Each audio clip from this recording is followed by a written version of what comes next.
Yeah, I'm getting ready to put the head on the chopper. This works out good. I just got back from doing that, loading up that thing for the neighbor, which works out good because I need the paddle forks to put the head on the chopper.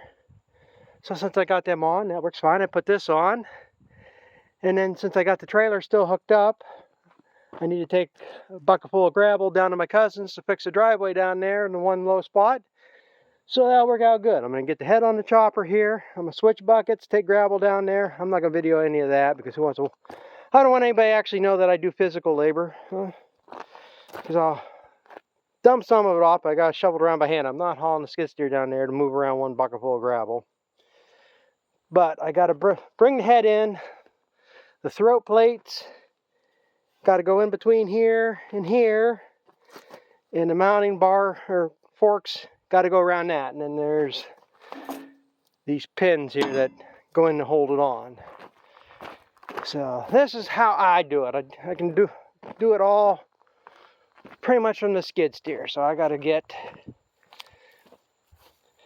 these throats on each side of the feed rolls, and then these forks are what mount to hold it on. And then I throw the drive chain right there on, the head's on there. And then all I gotta do is just grease it up, oil the piss out of the chains.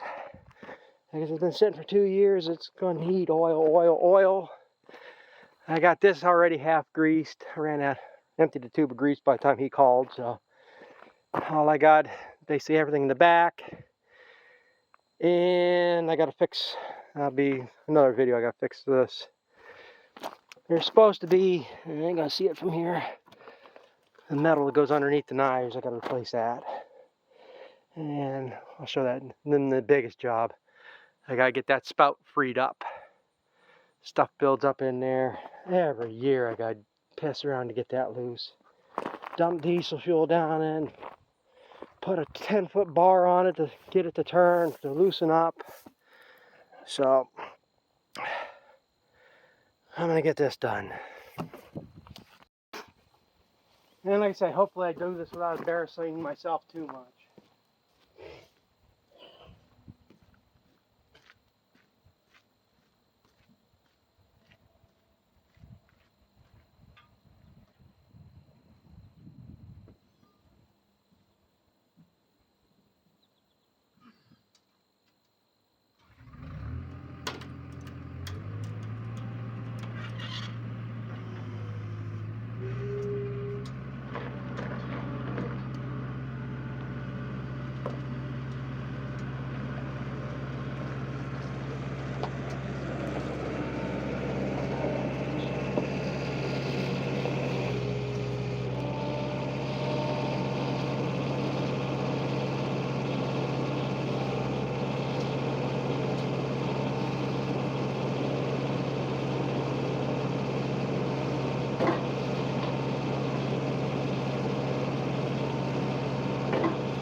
Yeah, that wasn't too embarrassing. It took me a dozen tries. That plate over there kept wanting to get on this side in the wrong spot. But like I say, I'm trying to line up two things here and one of these on each side. And I gotta go through and tighten these up. Here's when I was putting this in, this moved on me. So something's loose there. But, oh, and the other thing I gotta do with this head, hay head I don't. This head I gotta tighten these springs up. That's what allows the head to float. And if you don't have them tightened up where they're taking some of the pressure, that head's just gonna be right in the ground the whole time. But chain goes on there. Tighten up them springs. Finish greasing this, oil in the 11 hell out of thing. And all them change to dry. I didn't take the time to oil them when I chopped that hay, so these are all dry. It's been setting. This is the one of the few things that does sit inside. I stored in that semi-trailers over there. But, so that's not getting beat by rain and snow and sun. But, things dry out after a time.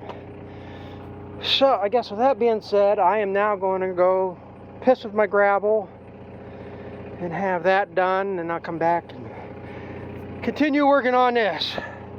And I keep forgetting to change oil in that gearbox. Just remember when I come back to do that first, get this going, because this goes, the wagon's ready, this goes, I know the bagger will work. I can get that set up tonight. I'm chopping tomorrow. I'm going to chop tomorrow regardless. Right now it looks like I only have the weekend. It's supposed to rain next week now, so we'll see. Like I say, weather's going to dictate everything that you need to do. I ain't gonna fight it. Well, it's about ready to go. I give up. Now, one more thing to do with this, but I got to go get some grease tomorrow.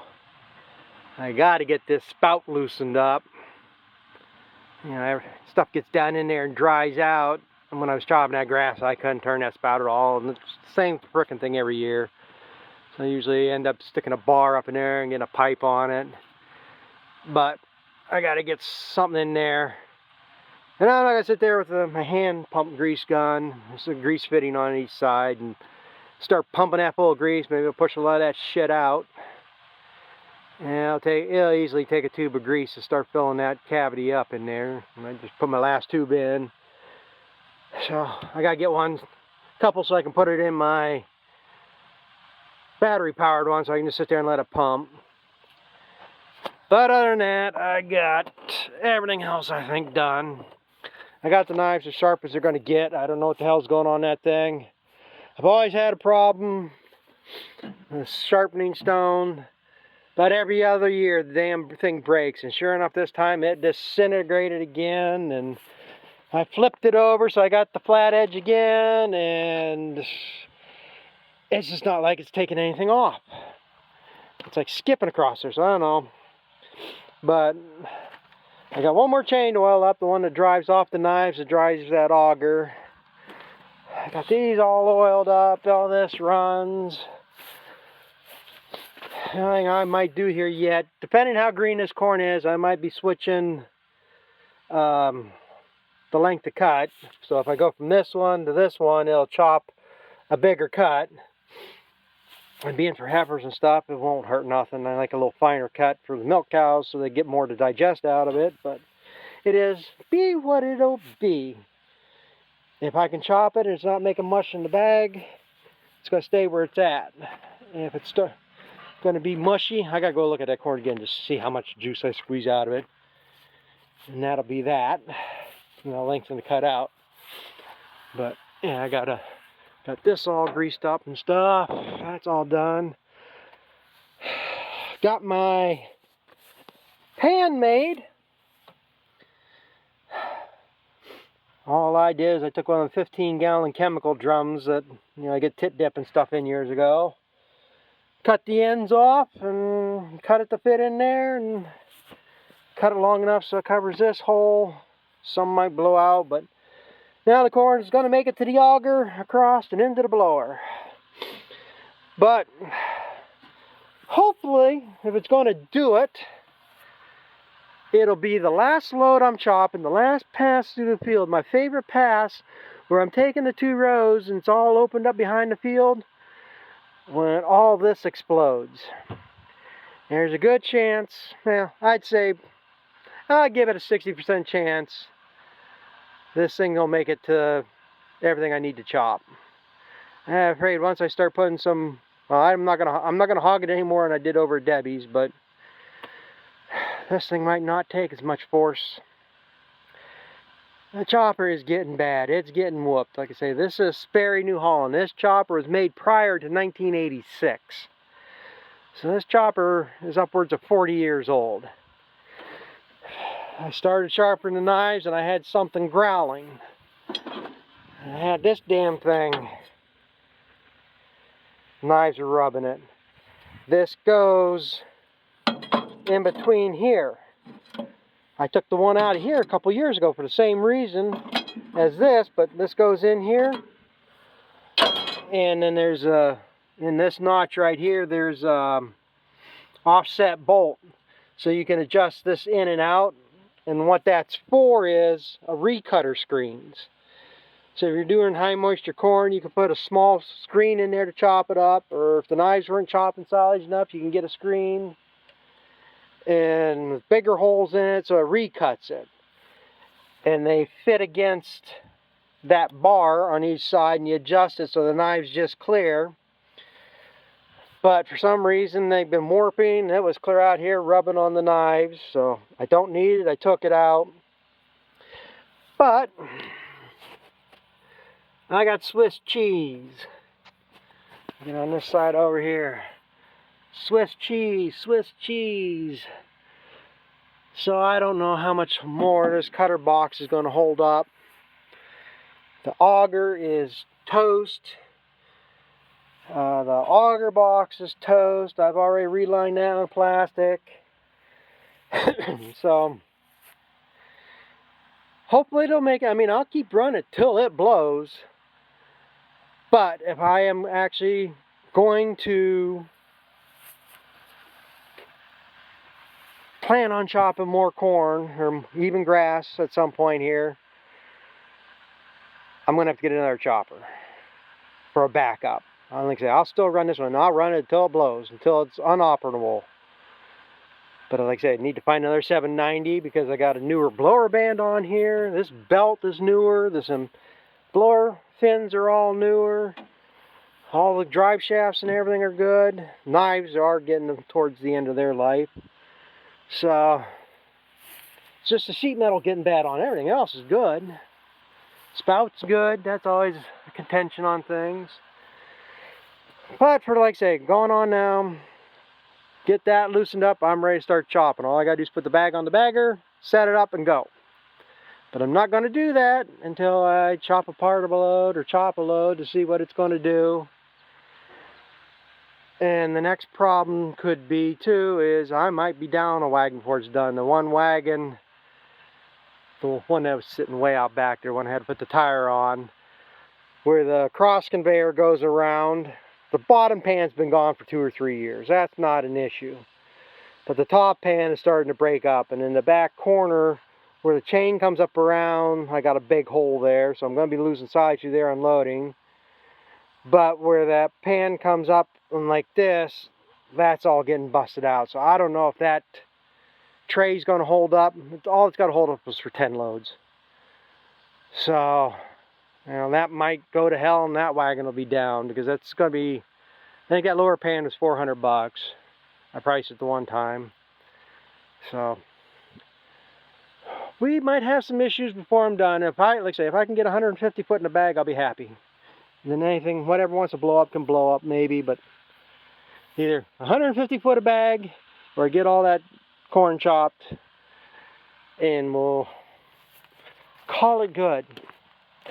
Because like I say, I do want to leave some of this open pollinated corn stand. I'm hoping down to my cousin I'll find a stretch and maybe have some decent ears in it that I can let stand. I like to, what I want to do is like I say, let maybe 8, 10, 12 rows stand and go down there, and then I get, when it dries down, pick the ears.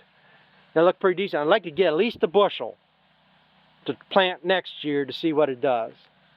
I got 2 bags left, so I still got the corn to plant next year, but I want to try some from what I've grown to see what it does. And then the rest, I can either grunt that sheller through it and shell it, and whatever. Who knows? Maybe I should register online while I'm chopping. I can watch that one of them combines at the consignment auction going.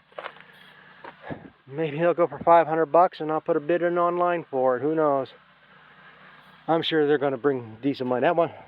That one combine has the perfect head on it. It's a 4-row 36-inch head. And that one sounds like they're selling with the combine. And yeah, and the other one has the 3 heads, and them 3 are selling together. I don't know if I want to glean. If I would actually want to look for a gleaner, but if that head went for $100 or so, if they were selling it separate, I'd buy the head. And then worry about finding another gleaner combine. But I'm going to take a break for now. I got to get the rest of my tools cleaned up. And get that, that's going to be the job. I'm looking forward to that on my back, getting that put back up on the tunnel. But we are probably 90% ready to go. As I say, get that loosened up, or at least turned where center of the wagon, and once I get fields open up, I don't have to worry about it. It's when I make the turns, it's a problem. And them wagons are ready to go. I got to turn that one wagon over yet. I haven't even put the PTO shaft up yet. I know that wagon will run. I got to grease the PTO shaft there too. Gotta remember that. But I'm just thinking aloud. Alright. So, like I said again, I don't know how my PC's together. Right now I'm planning this one to be an end of a video. So, thanks for watching. I'll catch up with you later. If not, this might be something else tacked on. I'm trying to... Don't know how I'm going to do it yet, so... Catch you later.